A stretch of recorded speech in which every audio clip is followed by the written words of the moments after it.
How's it going? We're here to talk about pay-per-call and how AI is changing the game.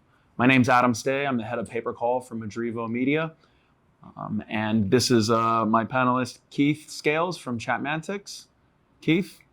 Yeah, Keith from Chatmantics. Chatmantics is a conversational AI platform used to help automate the handling of inbound calls and help publishers maximize their revenue and integrate it in their pay-per-call strategy. How long has Chatmantics been around, Keith? We founded it in 2017. Nice. So in 2017, what kind of AI were you using? In 2017, there was definitely an arc and idea of chatbots.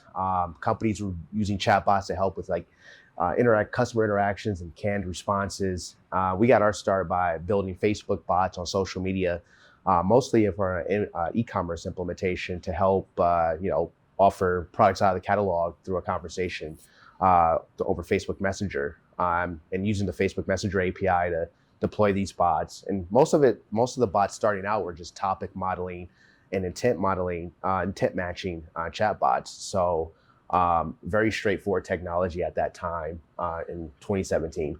Right, less AI, more canned responses? Yeah, I would say more canned responses, intent matching, which required you to have kind of, train as you go data sets, nothing that was generated off of a vast available source of data. So yeah, pretty early on during that time. So AI has changed quite a bit. That's what you're saying. There's been a lot of advances, especially in terms of pay-per-call space and in terms of voice technology in general. Now that there's the advent of large language models, everyone's heard of ChatGPT and technology like that. Now, implementing that type of technology over a voice channel, there's a lot that goes on with that, but it does offer a significant amount of benefits and a lot of use cases for publishers in the pay-per-call space. Yeah. Speaking about publishers,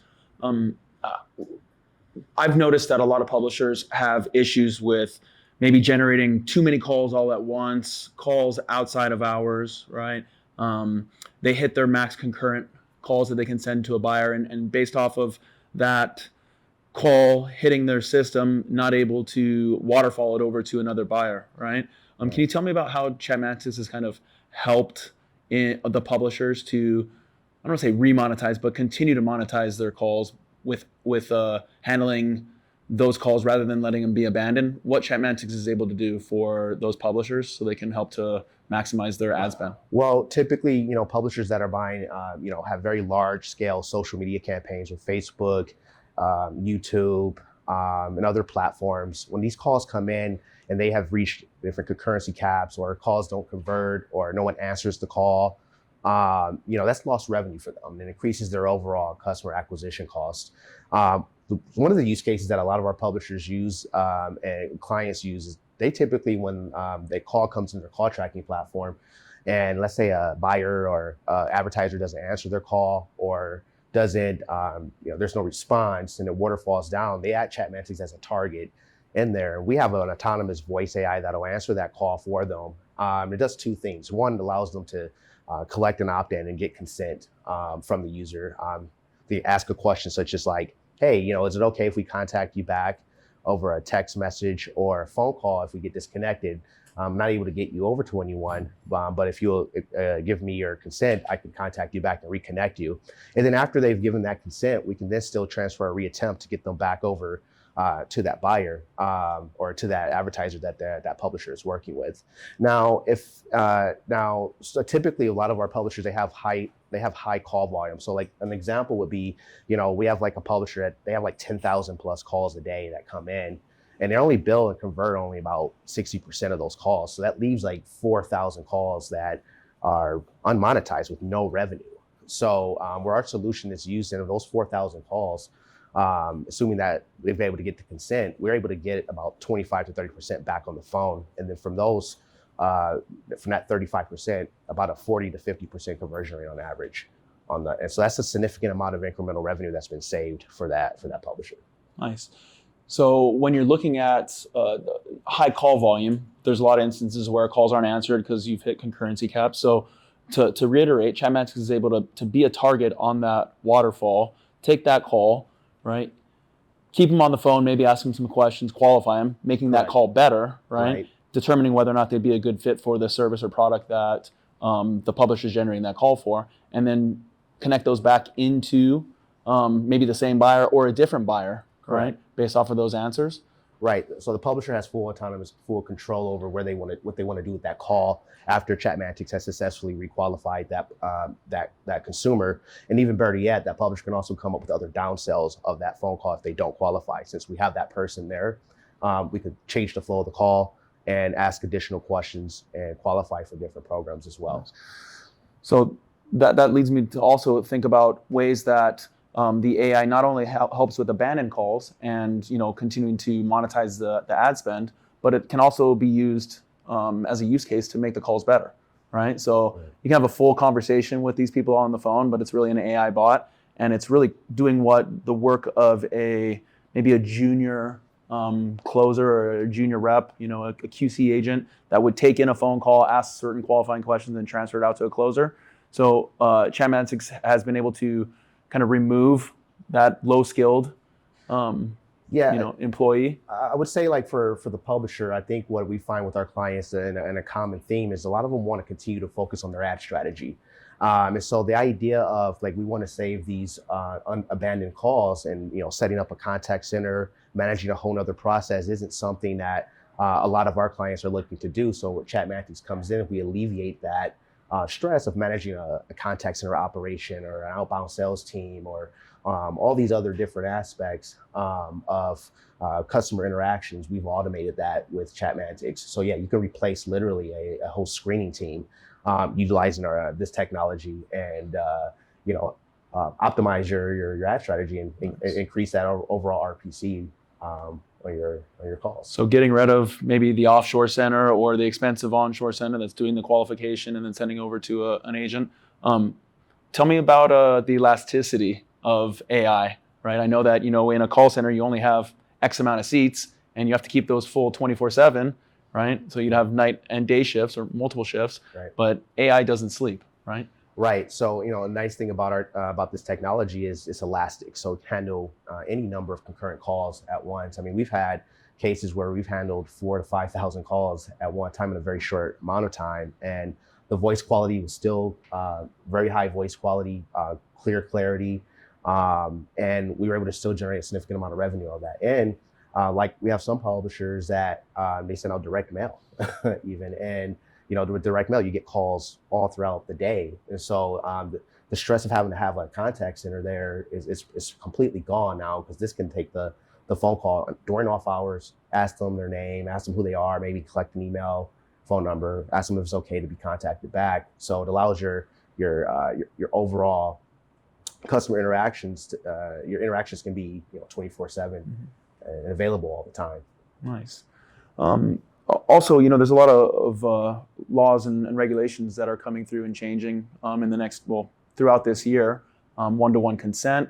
Can you tell me how a company like Chatmantics is utilizing the technology in order to turn web leads into phone calls? Yeah, obviously with the new FCC rules with single consent, one-to-one consent, this is where we've from day one focused on that exclusively. High quality interactions. So what we do and how we help our publishers is when they have, high spend like lead ads on Facebook, we offer a very simple webhook implementation. And once that webhook's fired, we can handle the cadence, follow up, interactions over an SMS channel where they'll have the consent and invite that user to call in after that conversation takes place over SMS. When they call in, we can go a step further than that and handle that voice interaction. And by the time they get through that full interaction, that you have a very highly qualified lead or consumer that you're ready to send off to your buyer. Or if you are the actual advertiser, or in the case the FCC calls them sellers, if you're the actual seller, you have a pretty high intent, customer or consumer that you can speak with, and it's a great customer experience as well. Can you tell me a little bit about conversational AI and I think you called it LMMs or LLMs? Yeah, it's called large language model. It's a term that's been used pretty widely. Typically with there's two types of bots that we have built and have built for customers. There's just standard intent matching, bots that require a pre-trained data set. And then there's also generative based bots that, you can typically build based off of, you have the LLM that can cover a vast and very complex interaction. But in terms of how your business interacts with customers, it doesn't have a clue about that. So there's a gap there. So typically with a lot of our publishers we work with, we ask for like call recordings that they already have. And we take all the, the PII out of those call recordings, transcribe them into text, feed it to our LLM, and we're able to build a bot that not only can handle very complex interactions and full-on conversations, but conversations that are related to however that pub or that business interacts with customers, and do it accurately. So let's say a company had a contact center, and those agents have trained materials that they use most of the time, like scripts, essentially. We could train an LLM to essentially utilize that script, utilize it accurately, but also be dynamic in how the script may change, how to handle rebuttals, objections, things like that. So essentially every customer gets kind of like their own customized autonomous agent, essentially, that's relevant to how they deal with their customers within their business. How long does something like that take to train? Is it right out of the box, the AI understands and can handle objections, or is it a process that kind of happens over time? We believe in creating a high quality experience for the publisher's consumers or the seller's consumers. But typically a process like this could take anywhere from 24 hours, depending on a very simple implementation or deployment, or it could take upwards of several weeks, especially if like some companies have very long scripts, very complex interactions with consumers, on their call script. So it very varies. So it's on a case by case basis. But once there's a scope and idea of what the AI or the company or the publisher wants the AI to do, there's a pretty clear timeline. But you're usually between 24 hours to maybe a couple of weeks. That's cool. Yeah. Do you see the near or far future where AI will be able to take over the whole sales process and actually close a deal? That probably I might be a little biased, but to put on an unbiased hat for a bit, I believe it could get there, but I do think there is something to having a human have a certain acumen for salesmanship, skill, identify things that an AI just simply I don't think can do, and then doing that in an authentic way. I still think there's a lot of work to do there. That human aspect is just something that's really, you can, what's the saying they say, you can imitate, but can't really replicate that, right? Mm-hmm. And I don't think, there's some great bots that we built that sound human, they maybe feel human, but they're not human. And I don't think we're quite there yet where, doing the whole sales process makes sense. I mean, there's some downsides, like what about hallucinations and such? If you have a bot that, is telling a customer something about your product, but it gets confused and tells a customer something about your product that just is completely not true.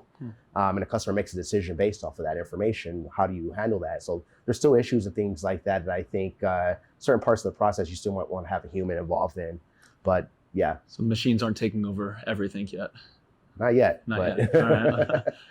Interesting. Yeah. People hear AI. I mean, I think ChatGPT has really made it mainstream, right? How do you, I hear AI and I'm like, oh my God, that's probably expensive, right? You got to build this huge computer system, this huge, database and, right. languages. How do you implement this so that it's kind of a value add to your clients rather than, a big cost center? Yeah, so in the performance space for like publishers and performance-based advertisers, our pricing typically is performance-based. So for a publisher, all the publisher cares about in the call space is RPC, revenue per call.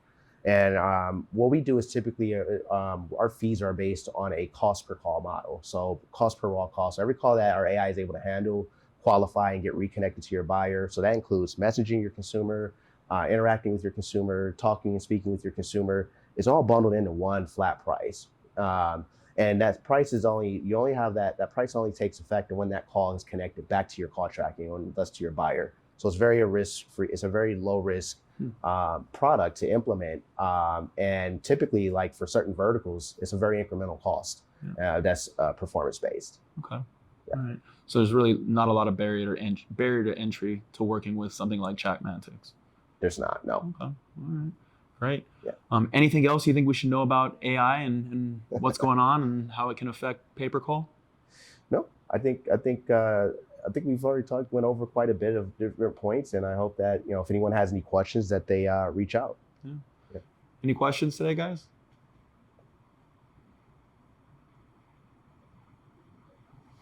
Oh, all right. Thanks for your time. Appreciate it.